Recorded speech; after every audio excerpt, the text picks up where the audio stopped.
Give me a few minutes and let me break down how Fox caters to MAGA and caters to the MAGA audience. Sean Hannity first starts his show off by going to something patriotic for MAGA. And welcome to Hannity, and breaking tonight's shocking new body cam video from the assassination attempt against Donald Trump, as the head of the Secret Service has finally tendered her resignation. We have a lot more coming up in just a moment. The reaction that Donald Trump received when he put his fist up and said fight, they loved that. So he had to start the show off like that. Okay, so he got him hooked. The second thing he does is he goes to Joe Biden and talks about how old and slow he is, which everyone knows the man is 158 years old. But tonight, we have good news to report. The President of the United States, Joe Biden, is definitely alive, pictured here, walking to Air Force One. He didn't even have to be surrounded. It looked like he might have used the big boy stairs and everything earlier this morning, but for days, the president was nowhere to be seen or heard except on X, causing rumors and speculation. Not on this program. The president had COVID. That's why he's been out. That's why he put a statement on X, and he should be addressing the nation tonight. But that's not what they care about. They still want to portray him as old, bumbling, stumbling, and one foot in the grave and another foot on a banana peel. And we all know that Trump, his family, and his organizations are criminals. It's been proven in the courts. But they still got to project that on to the Democrats, especially Chuck Schumer, and really more so Nancy Pelosi. Now, apparently, according to the New York Post, other sources, Joe's decision to drop out was in fact coerced. One top Democrat telling Politico, quote, Nancy Pelosi made it very clear that Biden could do it the easy way or the hard way. Sounds like the mob. And those are good talking points for the Fox channel. Those are good talking points for MAGA and those people who are hanging to the testicles of Donald Trump. Very good. But that's not what they want to hear. They want to hear what is the plan for Kamala Harris. But Sean has got to calm people down first. Before he get into it, he gotta calm down. You need to understand what's happening here. This is Kamala's honeymoon period.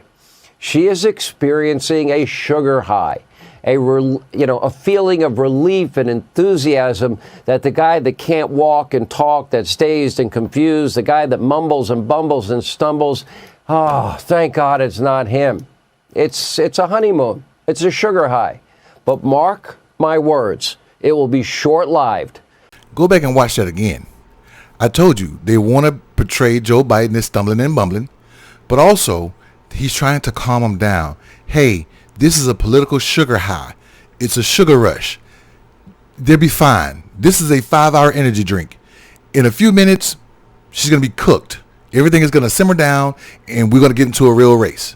He's trying to calm everybody down. But before he does that, he has to advertise the network.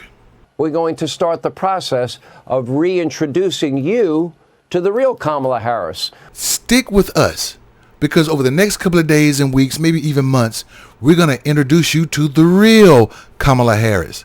So stick with us. We need our viewership. And then he goes into previewing what Fox is going to do over the next couple of weeks, if not months. Let me put it this way.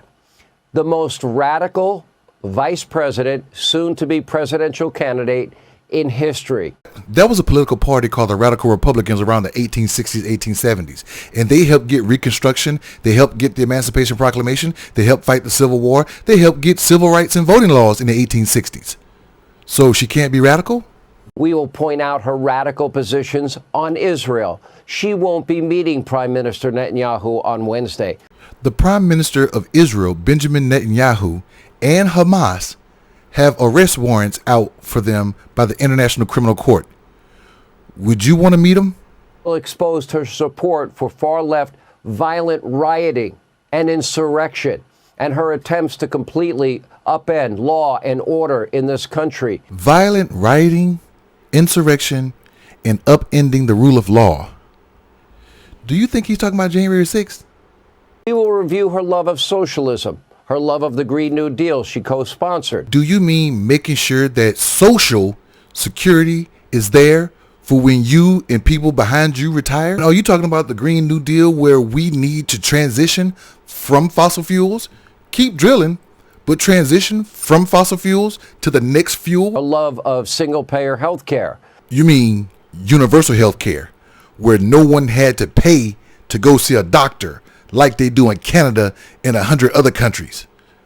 I'm cool with that. As a matter of fact, I have universal health care. It's called the VA. I go there, and the only time I pay a copay is when I get referred out. And that's not even a copay because my VA covers it for the most part. Her love of an 80% tax rate that she said would be fantastic. That 80% tax rate will be fantastic for me because I won't have to pay it. It won't be fantastic for you because you would have to pay it. So over the next couple of weeks, this is what you're going to get from Fox News. And it's not really much of anything because as you can see, I can break it all down like a fraction. What do you think?